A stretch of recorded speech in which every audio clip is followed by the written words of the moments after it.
What's up, sons? It's BlindRod with Tech once again, and today I have an overview slash kind of review. I'm going to call it a miniature review of the ASUS Vega RX 64 ROG edition. Basically what we have here is the flagship AMD GPU along with the flagship series coming from ASUS. And unfortunately, the reason this isn't a full review with full benchmarks is because after my 2 weeks and 1 day of gaming on it, primarily other than while we were at QuakeCon where I was gaming on my Fury Nano, and that's a whole build you can watch over here. Other than those 4 days, we've been gaming on it exclusively, primarily playing Warframe.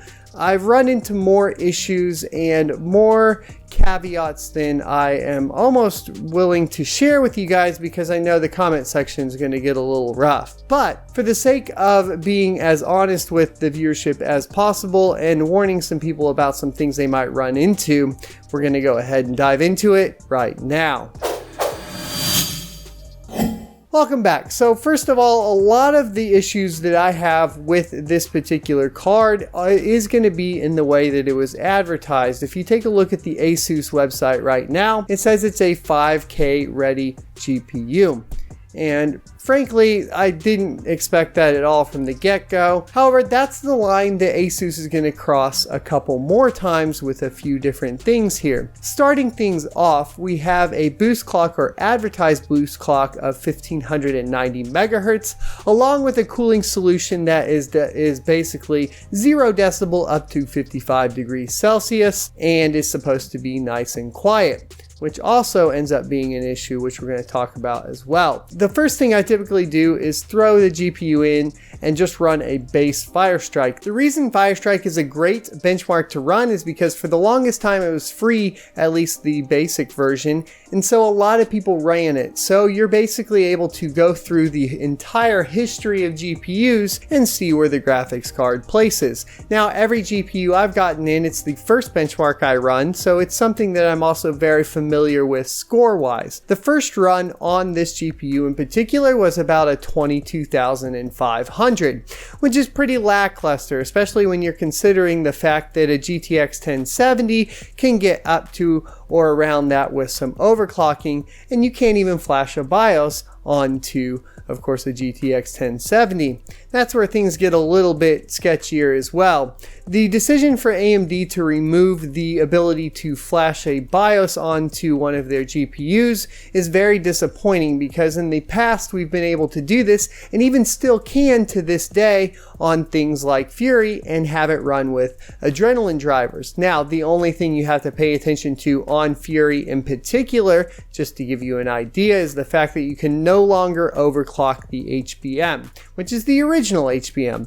Now, if you could, I have a theory that I can't test anymore, and that theory would be that you would actually be in competition with the RX Vega series now with the old R9 Fury series.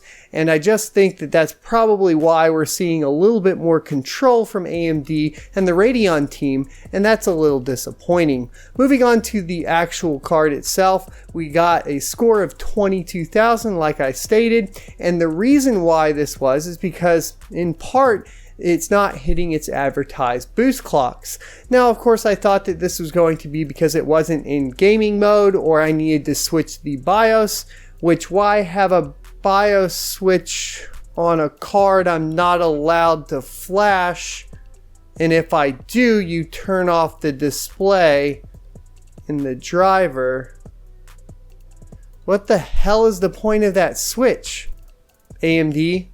Can somebody answer that for me? Because I don't even know. It's ridiculous. So basically, they gave us a feature that we can't use because even if I could use it, the card doesn't appear to go above 1430 megahertz. And after kind of messing with pretty much all of the overclocking profiles that I possibly could, there was no way to get above 1500 megahertz.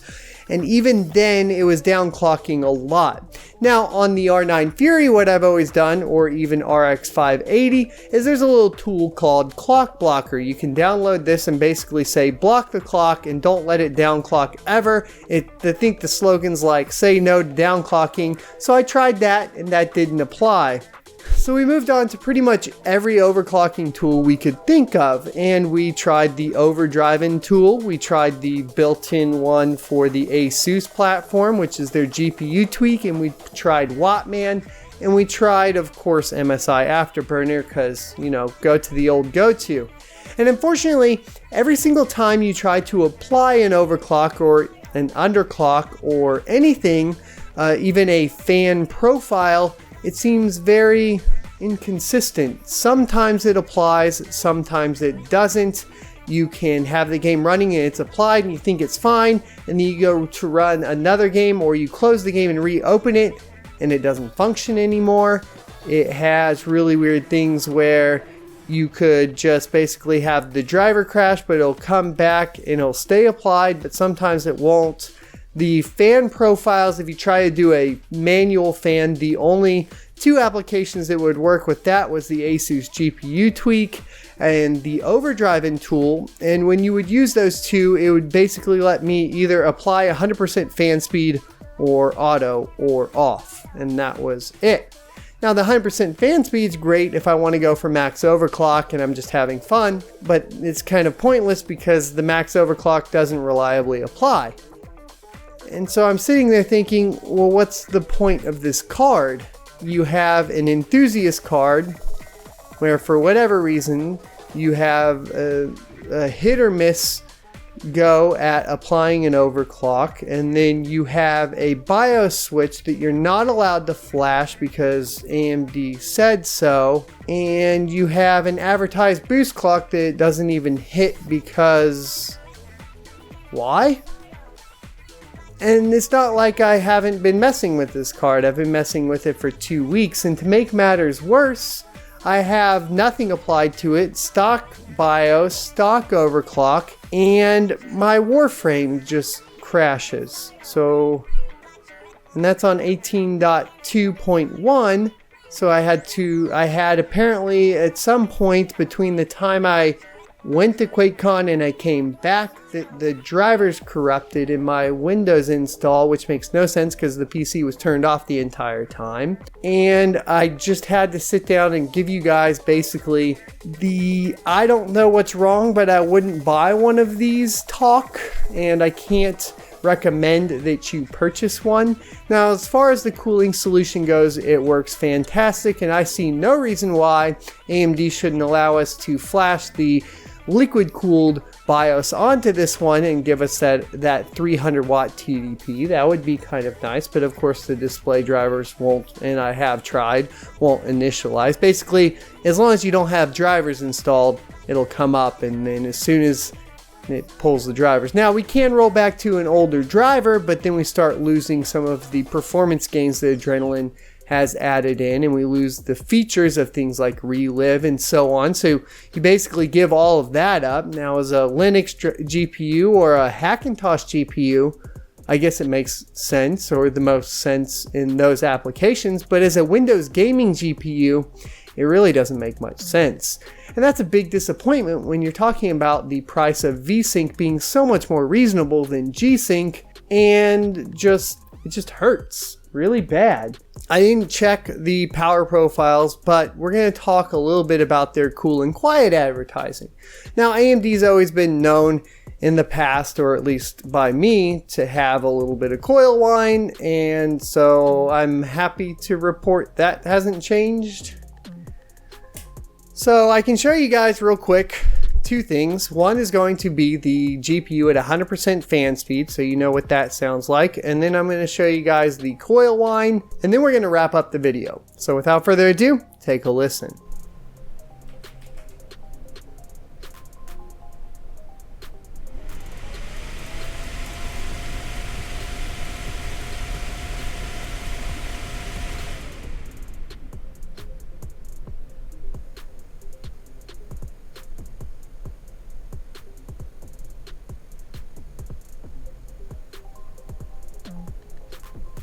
Okay, welcome back. So now you can hear both the coil whine and the fan noise at 100%. Fans sound fine. They sound great. I think the cooling solution on the ASUS ROG series is good, and we've seen it of course on the 1080 Ti's and so on and so forth. So in conclusion, from AMD right now, I want a GPU that harkens back to the old days. I want one that if I want to break it with a BIOS mod, I can choose to break it. And in return, I think AMD would get a GPU or a set of benchmarks to show off for their GPU that would be beating some of the current competition from the green team. Instead, what they gave me is a GPU that I can't tweak or play with outside of basic overclocking that doesn't seem to apply with any of the driver sets or tools that are currently available, and one that doesn't frankly hit the advertised boost clocks. So it's a complete disappointment to me at this point, at this stage, and it stays the same, I basically think, since its initial launch. I didn't expect a ton from the initial launch because frankly it was on a blower style cooler, and I knew that the production cost of HBM2 was going to make it basically unfeasible, and then on top of that throw the mining game onto the whole pile there, and I knew that we weren't going to see much in regards to the gaming portion. Now, to speak to mining, since we have talked about mining on this channel a lot, of course this card's going to perform great in the Monero algorithm, which would be of course Crypto Night. So if you're looking at a GPU for a mining farm, you can go check out my kind of topic on the RX Vega mining, and of course all of that performance that's been done. This is to look at it from the perspective of gaming, and right now I can't in my right mind or any right state tell you to go out and purchase this GPU. However, if you are a die-hard AMD fan, and I understand it, believe me, go ahead and click the Amazon affiliate link in the description below, and pray to God AMD backpedals on some of their driver or BIOS policies and goes ahead and gives us a little bit more room to play with it, and hopefully some better driver optimizations. I'm not sure what to say. I'm not sure what's going on here. If you guys think I'm totally in the wrong and you're like, no, I'm getting way higher scores in Firestrike, share them with me, and then share me your settings and all of that, and I would be happy to resolve the issue. I'll be keeping the GPU for a while and testing it as much as possible, at least until we get some new blood in the game and it's no longer anything that anybody cares about. I'll see you next Tuesday. Don't forget, like, comment, subscribe to the dying YouTube channel that is Son of a Tech. Peace the f*** out.